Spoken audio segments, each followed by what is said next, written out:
9 de la mañana con 4 minutos, muy buenos días, gracias por sintonizarnos, soy Jonathan Lomelí, estamos comenzando cara a cara este miércoles 17 de febrero, te agradezco mucho que nos acompañes y bueno, no perdamos más tiempo para comenzar con los temas del día. El tema hoy es, bueno, el apagón. ¿Qué pasa con el apagón? Ayer la Comisión Federal de Electricidad estuvo informando sobre este apagón para poder garantizar el suministro de energía eléctrica en el país. De este tema ahorita vamos a platicar para abrir el primer bloque con Gonzalo Monroy. Él es especialista en temas energéticos. Mi pregunta para él, muy puntualmente, es ¿por qué se da este apagón? ¿Qué función tiene el gas en la generación de energía eléctrica? Es decir, plantear los generales al respecto y después vamos a pasar a partir del segundo y tercer bloque a debatir y analizar este tema con nuestros invitados el día de hoy. Carolina Toro, ella es analista política. Le agradezco muchísimo que nos acompañe. Caro, bienvenida. Hola Jonathan, buenos días Lalo y buenos días a quienes nos escuchan. Y como todos los miércoles también Lalo, te agradezco mucho que nos acompañes, académico y también analista del TEC de Monterrey. ¿Qué tal? Buenos días, un saludo. Pues bienvenido Eduardo González. ¿Cómo lo seguimos en redes sociales ahorita? Porque se va a poner bueno el debate. ¿Caro? Caro-Toro. Y con todo y triques. Bueno, para que les den follow, porque ahorita también a través de redes sociales puedes comentar los temas que vamos a analizar. Te recuerdo el teléfono de WhatsApp 33 18 80 76 41. Y el otro gran tema que vamos a platicar aquí en la mesa de este miércoles es el plan de vacunación. También comenzó ayer en Jalisco, se comenzó a vacunar a los adultos mayores. Este es uno de los temas que también vamos a abordar. Te agradezco mucho que nos acompañes. Son las 9 de la mañana con 6 minutos. Comenzamos cara a cara. Noticia, análisis y debate. Eso es Cara a Cara. Información de primera mano en voz de sus protagonistas. Cara a Cara con Jonathan Lomelí. Cara a Cara en contexto. Bueno, y ya está en la línea con nosotros Gonzalo Monroy, especialista en temas energéticos, también consultor, a quien le agradezco mucho que nos acompañe en el programa. Buenos días, Gonzalo. Jonathan, muy buenos días. Oye, Gonzalo, pues a ver, una primera pregunta y me gustaría que sea como introductorio el tema para el auditorio, para explicar qué fue lo que pasó ayer, por qué hubo un apagón, cuál es la explicación técnica y pues bueno, más o menos lo más comprensible para el auditorio, para a partir de eso ya hacer algunas otras preguntas sobre nuestro sistema eléctrico nacional concretamente. Claro que sí, pues miren, lo que está ocurriendo, hay que entenderlo claramente, es una gran tormenta invernal que está desde el Ártico hasta prácticamente la mitad de Tamaulipas.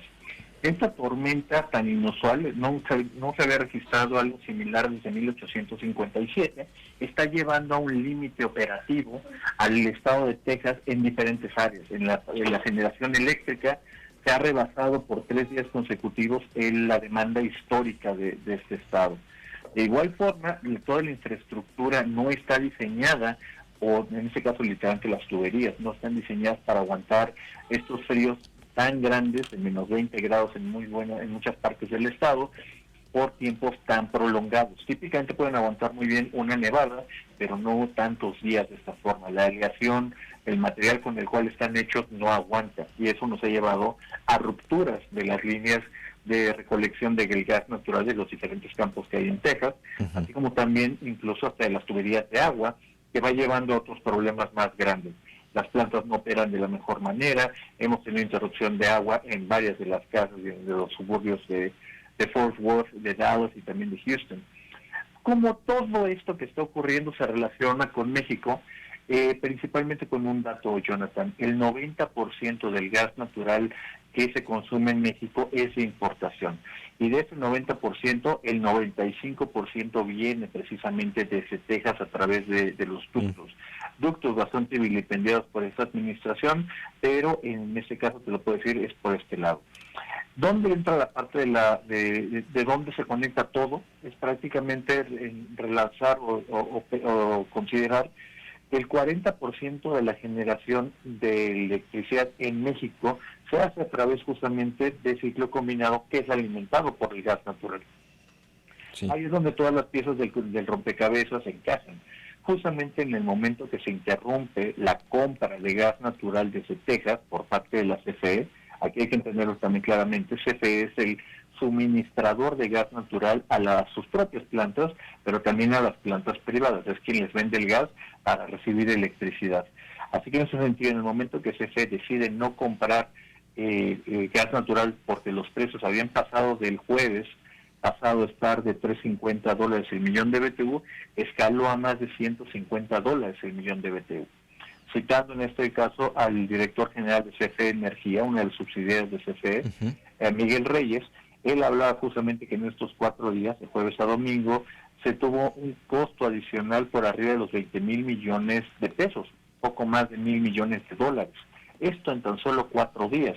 Así que sabemos también del tamaño de exposición que tenía CFE y de la falta, también hay que decirlo, de pericia en los contratos justamente para garantizar que esto no hubiera ocurrido. Así que ese sería el panorama con el cual podemos iniciar la discusión, Jonathan. Claro, es decir, el gas, entonces, en estas termoeléctricas que dices de ciclo combinado, pues una turbina se opera con vapor y la otra con el gas. No había gas, pues entonces no hubo luz. Ahora, mi pregunta es muy concreta, Gonzalo.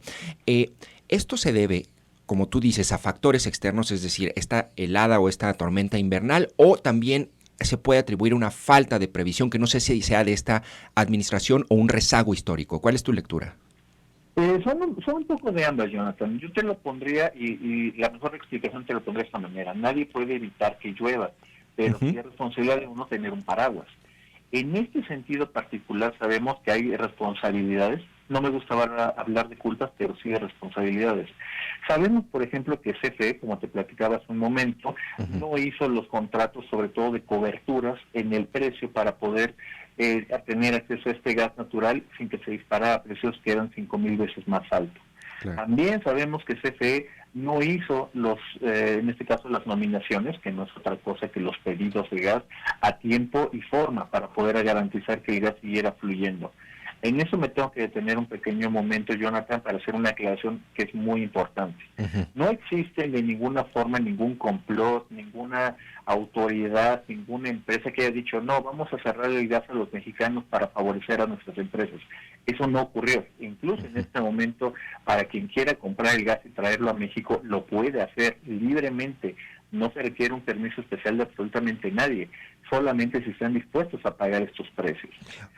Habiendo dicho esto, hay que quedar todavía más claro que sí, los apagones que estamos viendo al día de hoy, CFE prefiere costearlos a tener que traer este gas totalmente más caro. En ese sentido, ya empezaría justamente en las debilidades estructurales, yo te diría rezagos históricos que tiene el sistema energético mexicano. El más, en este caso el más evidente de todos, es la falta de gas, de almacenamiento de gas natural y también incluso de almacenamiento eléctrico a gran escala, que ya se puede hacer.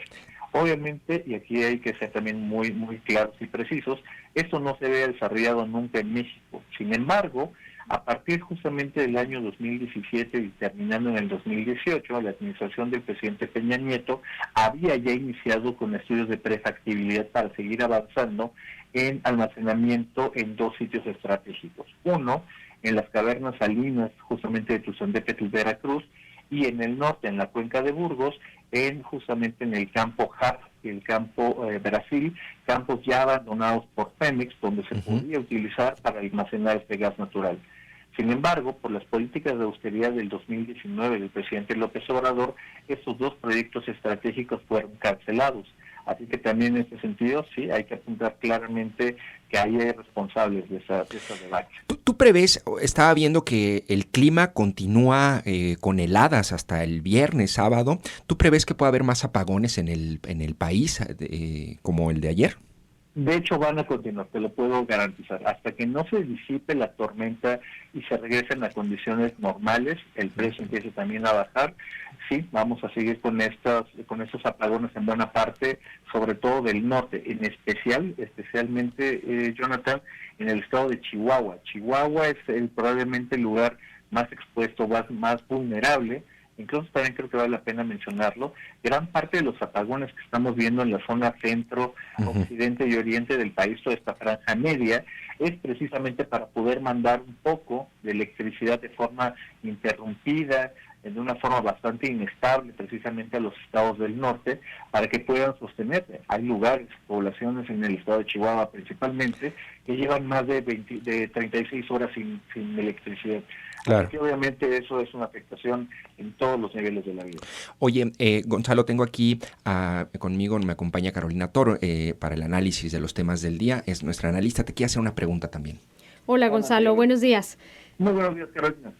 Ayer el coordinador de comunicación social de la CFE decía que el porcentaje de producción de energía eléctrica en el país por estos sistemas de ciclo combinado es de alrededor del 19% y que se genera energía suficiente en el país. Entonces, si se genera energía suficiente y si es tan bajo el porcentaje que decía este funcionario, ¿por qué no llega a los estados donde se desequilibró el sistema, donde hay desabasto?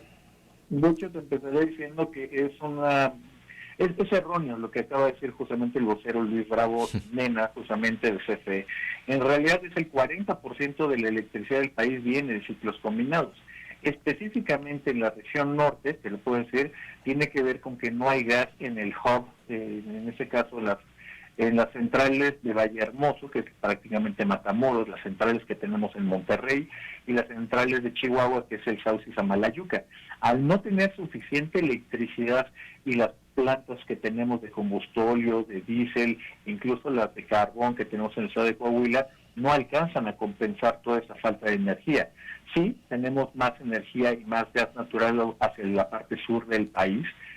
Aquí cabe recordar claramente de que el ducto marino tan vilipendiado el año pasado, justamente de esta cosa llamada de los contratos leoninos que terminaron siendo renegociados, justamente, es la entrada en ese momento del gas natural que está haciendo que las centrales de Tuxpan puedan mandar electricidad al centro del país, hacia la zona de San Luis Potosí, la parte de Hidalgo, toda la parte incluso hasta de Ciudad de México y del Estado de México.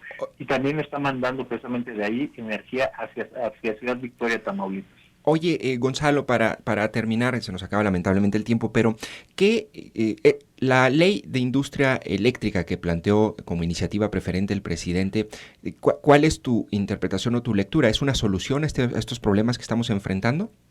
No, de hecho es en todo en lo absoluto. De hecho no tocan estos grandes problemas en lo más mínimo. Esta ley de justamente de iniciativa preferente tiene que ver más con la generación, en este caso una generación donde CFE no es competitivo frente a otros participantes junto a otras tecnologías y están cambiando las reglas del juego. En ese sentido no se ha resuelto para nada los problemas de transmisión que fueron justamente los causantes de la falla del 28 de diciembre, ni tampoco de la seguridad de suministro, que es lo que nos tiene hoy en estos apagones. Es prácticamente un tema más de generación, donde el problema nunca ha sido la generación, sino justamente todo lo que está alrededor de él. Claro. Gonzalo, pues te agradezco mucho. ¿Algo más que quieras añadir brevemente? No, simplemente yo te diré que este es el momento, creo yo, donde tenemos que repensar nuestro sistema energético de forma integral. Ver justamente que la seguridad energética no es que lo haga el Estado o las empresas del Estado, sino la conjunción de esfuerzos públicos y privados también, para poderle tener la energía en el momento que la gente lo requiera a precios asequibles. Esa es la verdadera seguridad energética. Claro. Bueno, Gonzalo Monroy, especialista en temas energéticos y consultor, te agradezco mucho que nos hayas acompañado en Cara a Cara. Claro que sí, les mando un gran abrazo a ustedes y al público. Gracias, Gonzalo. Pues allí tuvieron la explicación de por qué hubo apagón. Los gasoductos se congelaron debido a las heladas. Dependemos del gas de Texas, el 90% lo traemos de allá, y esa es la razón. No se pudo producir la energía y para garantizarla en todo el país, pues la CFE tuvo que realizar apagones aleatorios. Pues bueno, son las 9 de la mañana con 18 minutos. Si les parece, vamos a un corte y regresamos para platicar, Caro y Eduardo, sobre este tema que acabamos de plantear con Gonzalo Monroy. ¿Sale?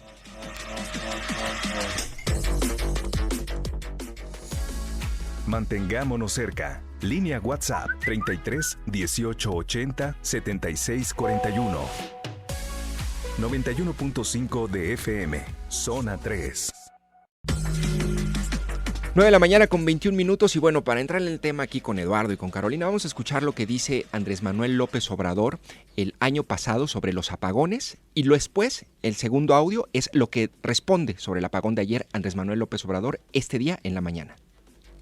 No van a haber los aumentos que se dieron en el pasado. Ese es nuestro compromiso. Estoy muy satisfecho con el equipo técnico de la Comisión Federal de Electricidad. Son expertos. Yo siempre he dicho y pienso que ese es el tesoro que tenemos para rescatar a nuestro país. Los técnicos mexicanos, los trabajadores mexicanos, en este caso, los trabajadores de la industria eléctrica, para decirle a los mexicanos que no vamos a tener problemas de falta de energía eléctrica, que hay abasto suficiente y que no van a haber apagones. Todo esto lo digo para que no se manipule.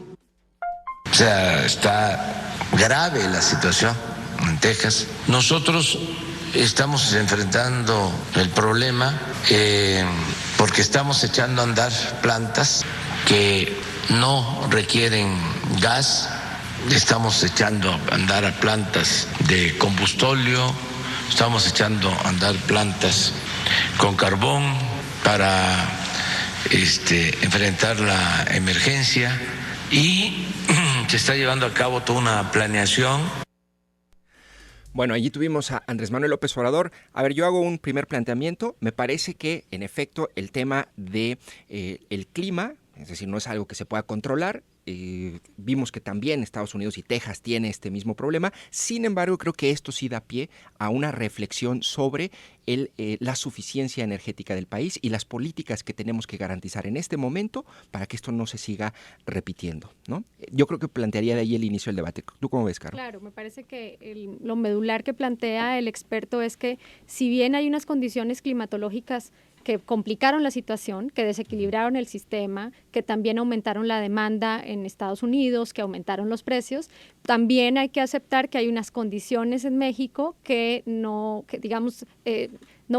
tenían resiliencia para asumir la crisis. Y por cosas que se han dejado de hacer a lo mejor en los últimos 2 años, pero cosas que se han dejado de hacer. Es histórico, claro. Histórico, ¿no? En sexenios anteriores, y él lo mencionaba, y ya lo hemos mencionado aquí en otros espacios. No se invierte en redes de transmisión, dependemos excesivamente de un solo proveedor de gas natural, o sea, la cantidad de dependencia que tenemos del gas natural de Estados Unidos ya era para que hubiera encendido las alarmas y por lo menos en México se hubiera empezado hace varios años un proceso, por un lado, de diversificación de la matriz de producción, ¿no? De no depender del 40% de la energía de un solo recurso, pero por el otro también incentivar la producción tanto privada como pública de gas natural en México porque tenemos la capacidad de hacerlo. Y un dato que revisaba el día de ayer, Pemex el año 2020 extrajo 1.2% menos gas natural que el año 2019. No le ha dado prioridad a eso, se ha concentrado en el crudo cuando, digamos, ahí hay un mercado, hay una demanda, hay una necesidad del país, tenemos el recurso, pero no hay, digamos, las capacidades instaladas para hacer exploración y para hacer extracción. Y para mí esto que dices es clave, es decir, la inversión privada también es importante, es decir, abrir el mercado y no cerrarlo como me da la impresión de que está planteando las políticas del presidente. Pero ¿tú qué opinas, Lalo? Pues yo creo que este asunto tiene al menos 2 o 3 lecturas. Una tiene que ver con la cuestión climática, otro tiene que ver con la cuestión técnica de la manera en la cual se genera nuestra electricidad. Y la otra, que me parece que es muy importante y que se ha estado dejando un poco de lado en estos días, es entender que desde finales de los años 80 se comenzó a cambiar la manera en la cual se generaba electricidad en nuestro país. Y entonces aparece un apoyo muy importante para la generación de ciclos combinados, por ciclos combinados donde la principal materia prima es justamente el gas. Dejando de lado, cuando digo dejando de lado es quitándoles recursos, suspendiendo proyectos que tenían que ver con la generación de energía a través de hidroeléctricas. Entonces, no solamente se depende de un proveedor, no solamente se cambia la manera en la cual se está generando electricidad, sino que se abandona la posibilidad ¿sí? Se reduce sustancialmente la posibilidad de que se siga generando suficiente electricidad con las hidroeléctricas. Cuando esto se presenta, pues entonces tenemos el problema de que si nuestro proveedor principal en Estados Unidos tiene problemas del tipo que sea, pues lo primero que va a hacer es velar por cuidar su propio abasto. Ahora, eso es muy peligroso también. Estaba leyendo, por ejemplo, en el caso de Rusia, creo que el 40% del gas en Europa viene de Rusia, y si Rusia, eso es un instrumento de control político, que Claro. dependamos energéticamente de Estados Unidos de esa manera para tener Pero el luz. asunto no es solamente depender de Estados Unidos, el asunto es desde aquí, desde las políticas mexicanas, establecer, ¿sí?, una prioridad para la generación de energía eléctrica a partir del consumo de gas natural. O sea, me parece que ese es uno, no digo que es el único, pero es un punto muy importante, cómo se transforma la generación de energía a partir del consumo del gas, y que además, no solamente lo que menciona ahorita, que Pemex deja de extraer, sino que sigues dependiendo de un proveedor extranjero. Entonces, claro, en ese momento, pues estás contra la pared frente a cualquier incidente, sea climático, sea bélico, sea económico, sea financiero, porque dependes de los de afuera. Claro, y hoy los ciudadanos lo sabemos porque nos afecta directamente, ¿no? Porque tenemos el riesgo de los apagones, con todos los costos. Ayer los empresarios estimaban lo que representa un apagón en sus líneas de producción, toda la infraestructura que se para, etcétera. Hoy lo sabemos, pero digamos que la empresa paraestatal, en ese conocimiento del mercado, en ese conocimiento del sector, debería estar haciendo desde hace muchos años acciones previsoras, por lo menos lo que mencionaba también Gonzalo Monroy, sistemas de almacenamiento que pareciera que son de sentido común, ¿no? Si tengo un solo proveedor que puede en cualquier momento atravesar por una crisis, debería estar, digamos, capacitado o preparado para administrar y que no se me colapsara el sistema como se ha colapsado estas semanas. Ahora, una lectura fina que hace algunos analistas y también Gonzalo es esta cuestión, por ejemplo, de las coberturas, ¿no? No sé si se acuerdan cuando el tema de que subió el precio del petróleo, teníamos coberturas petroleras, es decir, una especie de seguro. Y lo que él dice allí, dice, pues hay una omisión porque no tenemos coberturas. Por supuesto que no vas a pagar 1,000, 2,000% más caro el gas, y mejor lo que haces es, pues, cerrarle el switch al país o a parte del país, que este dato no lo he dado, pero bueno, es importante para contexto. Ayer la CFE dijo que el saldo del impacto de los apagones de este día de ayer es de alrededor 5.9 millones de clientes en 26 estados afectados en la República. Pues esto, bueno, resultado del congelamiento de ductos de gas natural en Texas. Pero bueno, retomo este tema de las coberturas, que me parece también, no sé si allí hay omisiones también de parte de esta administración puntualmente, y no sé si se están tomando las decisiones con esta iniciativa de ley de industria eléctrica, con el papel de Bartlett en la CFE, para evitar esto, porque ya lo dijo Gonzalo Monroy, esto va a continuar probablemente. Bueno, sí, el tema de amarrar los precios es una responsabilidad directa del Estado, y vuelvo a insistir que cuando CFE habla de los costos, pues no sé si los costos los esté asumiendo CFE o realmente los costos pues se cargan es al bolsillo de los usuarios, ¿no? Claro. Y de las pérdidas económicas que se tienen en el momento del apagón. Ayer también leía que hay unos contratos que se renovaron en esta administración. Recordemos que también la iniciativa de reforma a la industria eléctrica permite la revisión de estos contratos. Sería, digamos, oportuno que se aprovechara esa reforma también para revisar esos contratos que el presidente hacía mención en la mañana, estos famosos contratos leoninos, pero seguramente hay omisiones, sobre todo en el tema de pactar precios para evitar estas subidas por contingencias, pero también, sobre todo, digamos que el tema importante es, y yo volvería a hacer el énfasis, más que en los contratos, en la seguridad energética, en la producción nacional de la extracción del gas. Yo ahí tengo mis dudas sobre estas cláusulas que hablan leoninas. A ver, pues me parece que para poder terminar con un monopolio estatal, pues claro que debes apoyar y darle ciertos beneficios a los privados. Es decir, no sé si hasta qué punto allí hay un discurso medio manipulado, porque a ver, no puedes hacer competitivos a los privados frente a un monopolio estatal como es la CFE, ¿no? Que ese me parece un planteamiento que creo que también se debe revisar en el debate, ¿no? ¿Tú qué opinas, Lalo? Pues ya lo decíamos hace 1 o 2 programas en relación a la iniciativa de ley preferente que manda el presidente para la Comisión Federal de Electricidad, que hay un problema de fondo que significa el costo que ha tenido para el erario, la manutención, el financiamiento, la amortización de los gastos que han tenido los privados desde los años 80 a la fecha para generar energía cargada justamente a la bolsa de la población. Bajo esta lógica, el gobierno lo que está pensando es, bueno, si yo reformulo no solamente los contratos, sino redirecciono esos recursos precisamente al Estado, el Estado tendrá mejores posibilidades para generar la energía que necesitamos, por un lado. Pero por otro, creo que cuando tenemos eventos como los que estamos viviendo en este momento, me parece que es muy importante que volteemos a pensar en la necesidad de la soberanía energética que necesitamos tener con base en la producción del propio Estado y no pensando en la producción y en el comercio que puedan hacer los privados. Pero allí, Lalo, creo que un poco la lógica y el debate está en, a ver, la CFE no tiene capacidad para garantizar el abasto energético en todo el país. Por eso hay que abrir el mercado. Y ante un monopolio estatal lo que hay que hacer es justamente apoyar a los privados. Estos contratos que menciona el presidente, bueno, yo no sé, habría que revisarlos, pero hasta qué punto, pues bueno, vienen de una lógica de decir, necesitamos que el sector privado se fortalezca y en ese sentido tiene beneficios. ¿Cómo vas a acabar con un monopolio dándole o apretando a los privados? Creo que un poco ahí está el debate, ¿no? Y el asunto también es que para que CFE entre en esta transición y empiece a producir más, necesita invertir. Y para invertir, una paraestatal se echa mano de dos cosas, o de financiamiento público, de subsidio público, claro, y eso implica que del presupuesto general se destinen más recursos a CFE, recursos que necesitamos en otras áreas como salud, educación, etcétera, o lo haga por la vía de las tarifas, ¿no? Se financie, se autofinancie, entonces o lo paga el Estado, que finalmente es recurso que pagamos a través de los impuestos, o lo pagamos nosotros directamente en nuestro recibo de luz.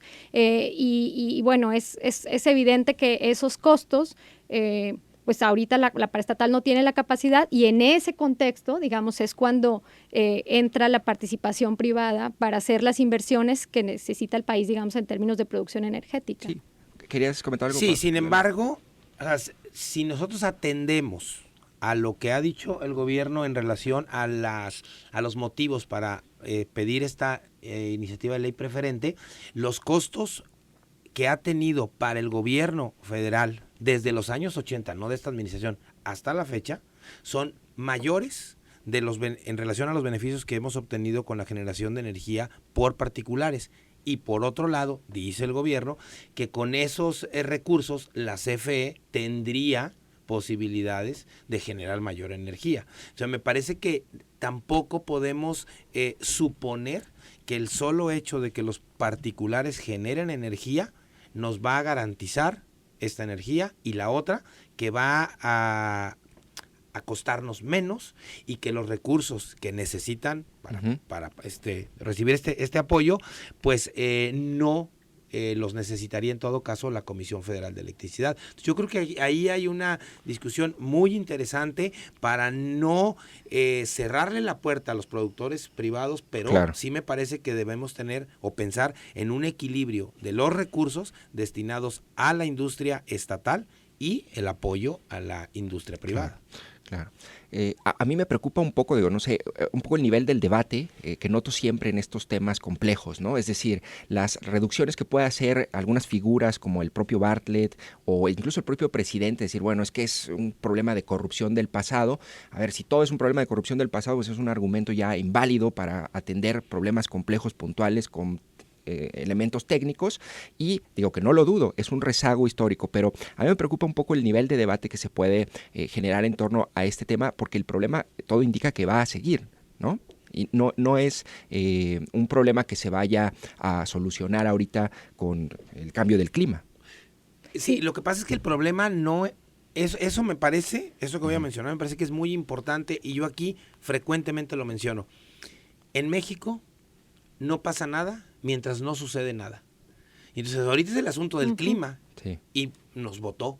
Pero el problema de fondo no es el clima. Claro. El problema de fondo es la estructura que tenemos para generar energía y para comprar la materia prima que necesitamos para generar la energía. Claro. Sí, evidentemente que el clima va a pasar, estas nevadas y estas bajas temperaturas en algún momento van a terminar, y tampoco queremos escuchar del gobierno decir, bueno, pues ya está todo resuelto porque ya pasó este problema climático. Entonces yo creo que es muy importante justamente lo que mencionas, Jonathan, de subirle el nivel al debate, de no centrarnos solamente, en la coyuntura, y decir, es que está nevando, es que hace mucho frío, es que los ductos se congelaron. Bueno, pues sí, en algún momento tiene que pasar eso.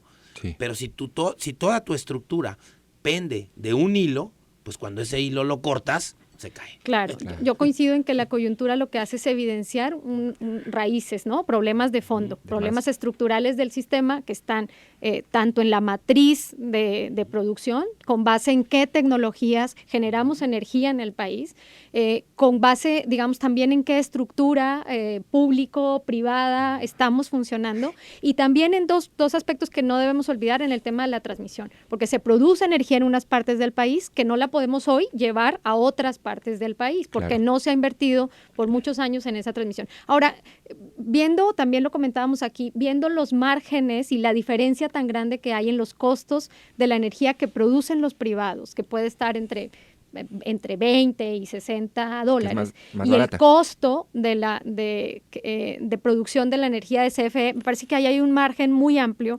que da espacio, digamos, para pensar nuevas formas, que no le carguen la mano, como bien dice Lalo, estoy de acuerdo con eso, que no le carguen la mano a la infraestructura pública que explotan los privados, porque finalmente no es solamente que se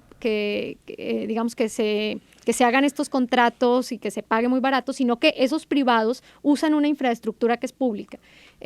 No solamente que se le cargue la mano a esa infraestructura pública, pero también que se posibilite un mercado sano, un mercado regulado, un mercado controlado, en donde los productores privados del país, los productores privados nacionales, puedan coadyuvar en esta transición energética que necesitamos y en generar, digamos, unas mejores condiciones en términos de seguridad energética. Claro. Fíjense que yo veo aquí de fondo, digo, el debate técnico, pues bueno, está en esta cuestión de los gasoductos, la suficiencia energética, la capacidad de almacenamiento, para cuántos días, pero una parte que me parece interesante y que veo como tensión constante en este gobierno y en este momento que vivimos es la tensión entre el papel del Estado más centralizador, es decir, tomando más decisiones, y la participación del sector empresarial. Esa es como la tensión constante, si se fijan, en muchos o en la mayoría de los debates que tenemos en el país. Bueno, son las 9 de Lalo, vamos a un corte, digo, no de energía eléctrica, es un corte de comerciales,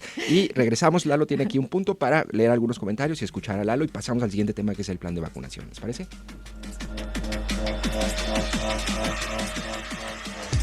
91.5 de FM, Zona 3, Radio en Evolución, transmitiendo desde Avenida Mariano Otero 3405, Fraccionamiento Verde Valle.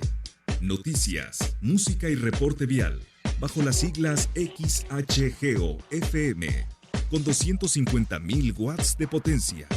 Zona 3, en la frecuencia del 91.5 de FM. Un proyecto de comunicación de Grupo Promomedios Radio.